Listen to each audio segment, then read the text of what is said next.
Royal Fraternity Association may, on the payment of a fee of 25 cents, have a certificate issued to him recognized by the fraternities affiliated with this corporation.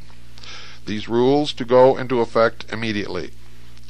It is regrettable that such rules and regulations are necessary. Not less than 6 different associations have sprung in existence calling themselves Rosicrucian, without a shred of Rosicrucian teachings, and 3 other associations calling themselves Magi or Melchizedek, without any authority of any Magi, and all of them years after the institution of the legitimate bodies.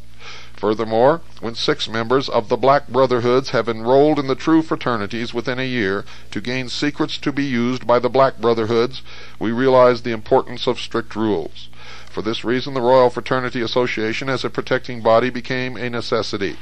Following the session of the Imperialistic Council of the Magi and the session of the Royal Fraternity Association, a midnight dinner, the October Feast of the Gods, was partaken of by those present. On the night of October 13th, after the opening of the official session of the corporation, the following resolution, voiced by the chairman and seconded by Reverend A.W. Witt, was passed. Under the Royal Fraternity Association, during the convocation of the Sacred College, that the Order of Knighthood, known as Knights of Chivalry, Order of the Holy Grail, be reinstituted.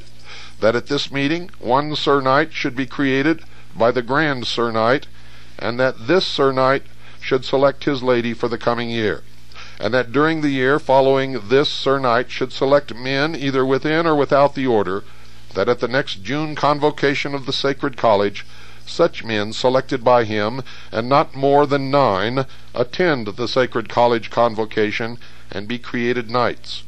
Those in turn to select their ladies, either from within or without the order, but from within if possible. Only men of the highest standing to be selected, men of the highest moral character, men chivalric towards womanhood. Each man must study and be familiar with the labors of chivalry, legends of the Holy Grail or Holy Grail, and the Golden Fleece of the Jason Society.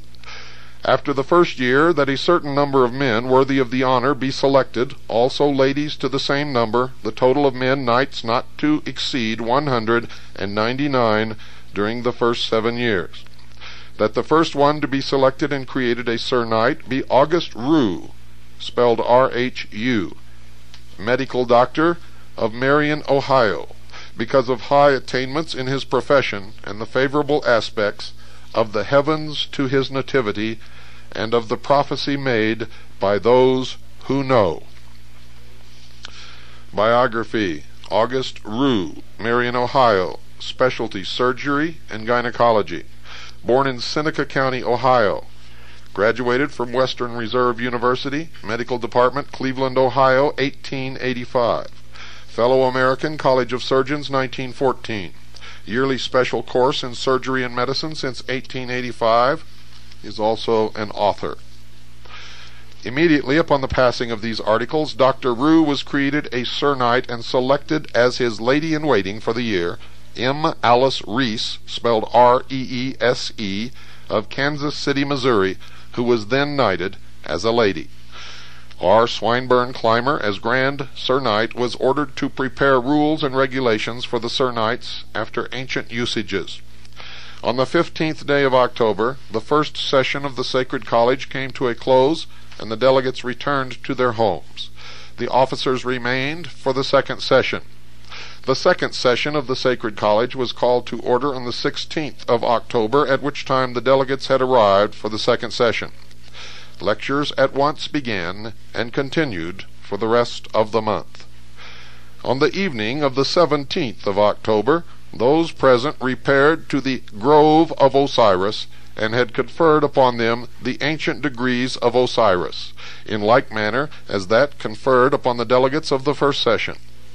The midnight dinner, Feast of the Gods, followed the conferring of the degrees, followed by the usual social session.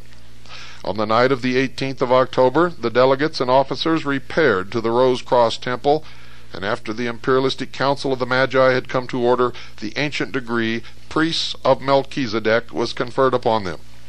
After closing the temple in due form, an official session of the Royal Fraternity Association, Incorporated, was called to order. Charles C. Brown of Buffalo, New York, was brought before the session and requested to make his confession of faith and allegiance to the Church of Illumination and read his thesis. He was then ordained to the ministry in due form. After Mr. Brown had been ordained and the business of the corporation brought to a close, a dinner was served to those present. Lectures continued thrice daily, with a special session each forenoon, led by Reverend C.C. Brown, until the night of October 24th, when word was received that Joseph A. Walter, 32nd degree Freemason of the Scottish Rite, of the Buffalo, New York Consistory, A.A. Scottish Rite, a brother of the order, Fraternity Sons of Osiris, would arrive that day. On his arrival, the Imperialistic Council and Venerable Order of the Magi convened, and the ancient degree Priest of Melchizedek was conferred upon Mr. Walter, followed by the official dinner in his honor. Of the lectures given during the month of October, only a limited number can be given. The dedication service, to be used in all ceremonies of ordination to the ministry in the Church of Illumination, was prepared by the writer some years ago, and symbolic of the path taken by the neophytes desiring to reach illumination. The article concerning the Magi and the work on the order of knighthood, with exceptions as noted, are from the same pen. With the exception of the Church of Illumination, the thesis prepared by Reverend Charles C. Brown, no other lectures were given by him, as he conducted the private classes during the time of the convocation. Our work was prepared by Reverend A.W. Witt as his thesis for ordination, and the all-seeing eye is by the same writer. The lecture, Origin of Symbolism and Eugenics, as taught by the Sacred College, are by Grace Kincaid Maury, a graduate of Oberlin College, Secretary of the Buffalo Rose Cross College, and Secretary of the Royal Fraternity Association, Incorporated. The All-Seeing Eye is by Wayne E. Cake, who has given the subject consideration from the standpoint of a Freemason. Eugenics, a lecture by Clara Witt, the acting secretary of the Rose Cross College of Kansas City, Missouri, a writer on eugenics and the sacredness of motherhood in the various Masonic magazines of the Middle West. Obedience, a lecture by M. Alice Reese, who was knighted as lady to August Rue before mentioned. The Christ Birth is a lecture delivered by Vera H. Barr, one of the teachers of the Kansas City College and assistant to Reverend A.W. Witt. The Power of Thought by Mrs. John W. Cook should have careful consideration by all students, as we recognize that thought is the base of all action. These are but very few of the many lectures delivered during the sessions of the Sacred College, and are given because they are fundamental and show the practical scope of the great work. The next convocation of the Sacred College is called for May 15th, 1917, to be held in 3 sessions. Besides the regular lecture course, all the ancient degrees will be conferred, and in addition, the Temple of Philician degrees. Fraternally given, R. Swinburne Clymer, Beverly Hall, November 25th, 1916. Ladies and gentlemen, what you're going to hear tonight is going to be just the beginning of the revelation that those who believe in a master race, those who believe in the theory of white supremacy, those who believe that the Anglo-Aryan race are the true Israelites, will discover that they have been conned, they have been scammed, and they are part of an attempt to destroy the United States of America and bring the world once again under the rule of Great Britain. So you had better pay attention.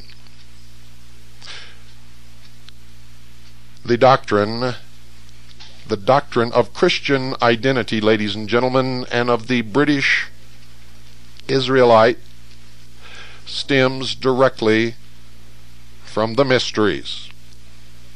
It is one of the biggest scams that has ever been put across to the American people, and all of you who are taking part in it,